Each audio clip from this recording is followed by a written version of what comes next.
Hello friends, good morning. I'm Aarti. I'm going to dictate you exercise number 7 and 8 from Progressive June. Please like the video, subscribe the channel and press the bell icon. 5 seconds.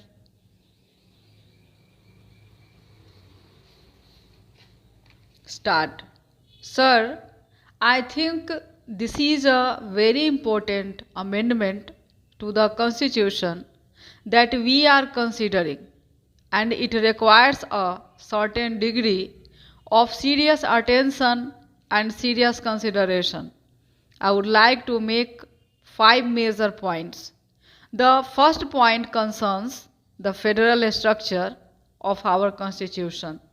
I remember that it was very wonderful and very nice to hear my old friend, colleague, somebody with whom I had interacted for more than 2 decades, and somebody with whom I had many a contentious argument, and particularly on this issue as well, and it was wonderful to hear him once again.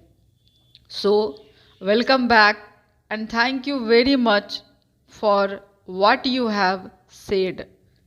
I would have also liked to add as a compliment and not to be considered as an offense that he sounds much better from the other side of the house instead of this side of the house. So, thank you very much for that, sir. This is an issue on which we have a very serious point. Article 1 of the Constitution of India says, India, that is Bharat, is a union of states. Without the states, there is no India, and the federal structure of our Constitution springs from that concept, and therefore the entire structure, the federal structure, and the rights of the states is something that is absolutely fundamental to the Indian Constitution. It is that Constitution because of which all of us are here and are discussing, and therefore this issue of a general goods tax services were not included at that point of time when the Constitution was being debated. What is being talked about was taxes on goods. This is not a new concept that has come up now. It has been going on in our country at least since the Constituent Assembly debates. The question was whether the states should have the right to have a sales tax. Let me quote Dr. Ambedkar on this issue. In the Constituent Assembly debates, what does he say?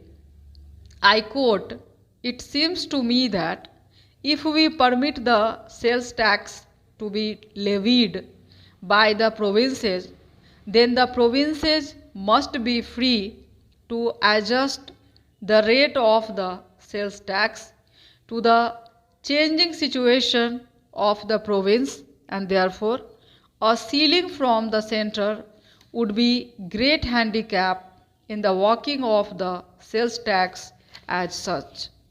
Para.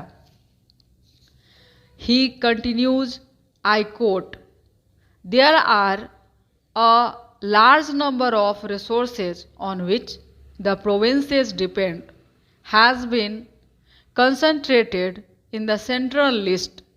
It is desirable at least to leave one important source of revenue with the provinces. Therefore, I think that the proposal to leave the sales tax in the hands of the provinces from that point of view is a very justifiable thing. This issue has been under debate since then. We introduced the VAT in our wisdom, much of that has been encroached upon. Now, the GST bringing the services also into its ambit along with the goods will virtually take away this right. Now, the state governments, which were called the provinces then, not having any right to raise resources from whatever they would consider they are elected. They consider as important for the welfare of the people in those states that will now be prohibited. How are you going to address this issue? I myself told this to the finance minister, and he said that at the time when the GST bill comes, this should be addressed, leaving some flexibility to the states.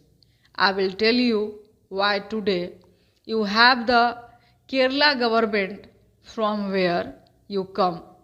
Sir, the state has imposed a tax called the health tax. It is on your fast food and all these sorts of food items that increase obesity. It is a very noble thought. It has been welcomed internationally, but such rights will not exist after we enact this amendment and the bill subsequently. Take the case of the state where I come from.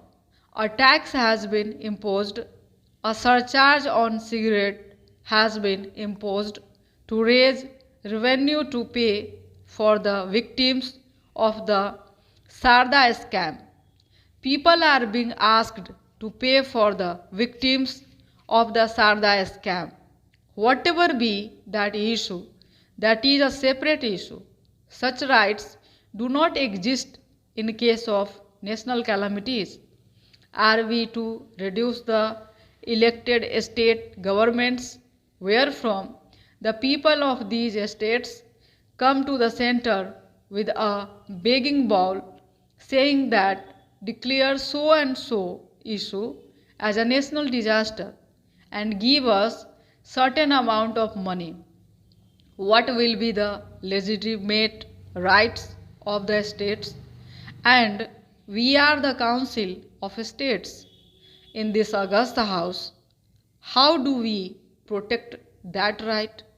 That is an important point that needs to be considered, and therefore I would request the Finance Minister when he replies today to ensure that there is a flexibility of this nature whereby the states do not end up actually coming with a begging bowl to the center in following years later. Stop.